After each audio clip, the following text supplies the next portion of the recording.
नाव ठेवलं, आवाज दिला का आवाज देते, पण माझं नाव ओरिजिनल माझ्या संतांनी मला सांगितलं. सोम सोम माझे नाव, ब्रह्मपुरी आलो, जगी विस्तारलो माझा मीची. सोम माझे नाव, ब्रह्मपुरी आलो. हो, मी मलाच विसरून गेलो आणि मी मला विसरलो.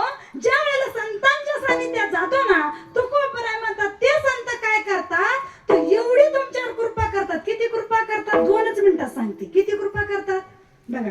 संत एवढी कृपा करतात, आम्ही लगेच म्हणतो असतो. आमचे सुदाम दादा गायन करत होते, कीर्तनही करायला लागले. एक दिवस का ताई करतील.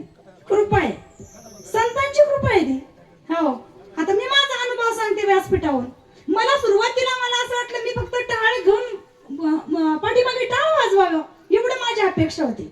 माझ्या संतांनी कीर्तन, प्रवचन, हरिपाठ, नवे नवे भजन आणि श्रीमद भागवत कथा इथपर्यंत आणून सोडला. अजून काय, ते संतांची कृपा आहे, संतांची कृपा आहे. आणि जगद्गुरु तुकोबराय म्हणते फक्त संतांची कृपा पाहिजे. संतांना सोडून तुम्ही चालू नका, साईड नका सोडू, वाजू नका सोडू.